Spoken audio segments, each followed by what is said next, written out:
आदरणीय अतिथिगण, मेरे प्यारे साथियों एवं मेरे प्यारे भाइयों एवं बहनों,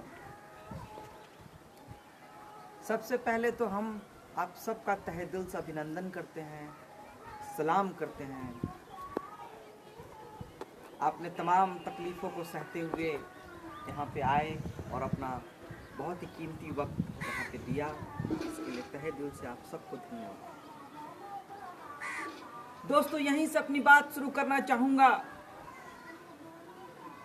सबसे पहले तो हम सलाम करना चाहते हैं इस मंच के माध्यम से हिंदुस्तान के उन वीर तमाम सपूतों को जिन्होंने राष्ट्र की बलिवेदी पे हंसते हंसते अपने प्राणों का बलिदान कर दिया।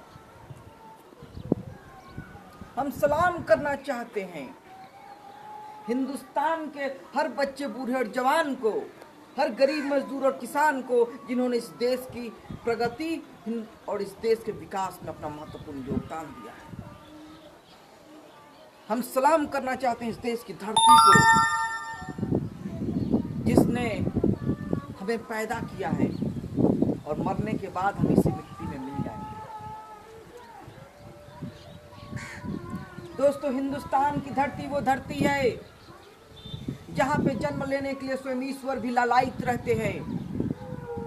हिंदुस्तान की धरती वो धरती है जिसने करोड़ों देवपुत्रों को जन्म दिया है। हिंदुस्तान की धरती वो धरती है जिसने इंसान को भी भगवान बनने का मौका दिया है। और दुनिया की कोई ताकत किसी भी इंसान को उसकी मां से जुदा नहीं कर सकता।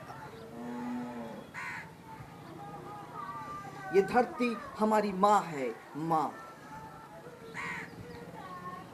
मरकर तो हर कोई मिट्टी ही होगा, लेकिन फिर भी ये धरती हमारी मां है। इसने हमें पैदा किया है और इसने जो हमें अनाज दिया है वो हमारी रगों में खून बनकर दौड़ रहा है।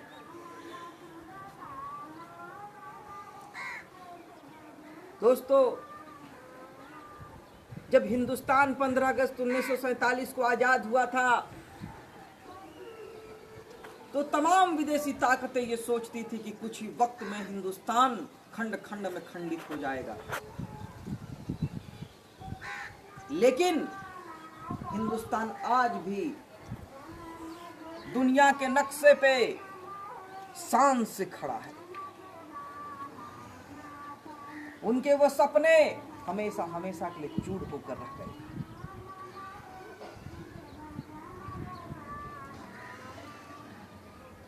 दोस्तों, हिंदुस्तान एक ऐसा देश है जिसने हमेशा से ही दुनिया की दिशा और दशा को बदलने में एक महत्वपूर्ण योगदान निभाया है। हिंदुस्तान वो मुल्क है जिसने दुनिया की तकदीर और तस्वीर को हमेशा हमेशा के लिए बदल के रख दिया है।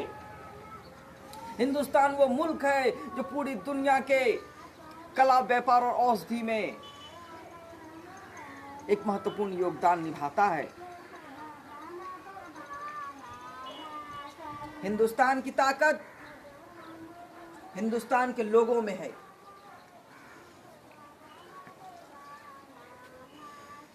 लेकिन हालात बदल रहे हैं। आज भी समाज में कुछ ऐसी ताकतें हैं जो हिंदुस्तान को खंडित करने का प्रयास करना चाहती हैं। आज हिंदुस्तान एक बहुत ही नाजुक दौर पे खड़ा है, एक बहुत ही नाजुक मोड़ पे खड़ा है जहां उसे एक महत्वपूर्ण फैसला लेना है, और वो फैसला हमेशा हमेशा के लिए हिंदुस्तान की तकदीर और तस्वीर को बदल के रख देगा। आज हिंदुस्तान एक ऐसे मोड़ पे खड़ा है जहां उसका मुकद्दर लिखा जाने वाला है,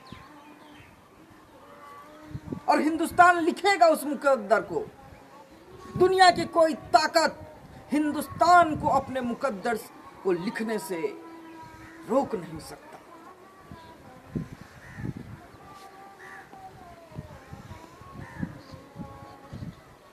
लेकिन आज हिंदुस्तान में परिस्थितियां बदली है।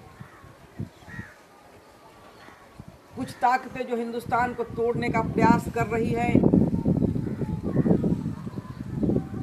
वो कामयाबी के सपने देख रहे हैं।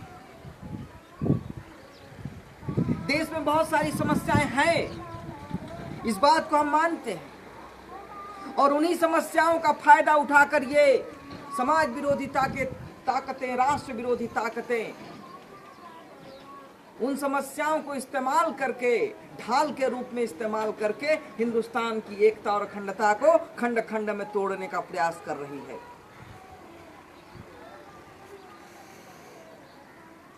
आतंकवाद और नक्सलवाद की समस्या एक बहुत गंभीर समस्या है।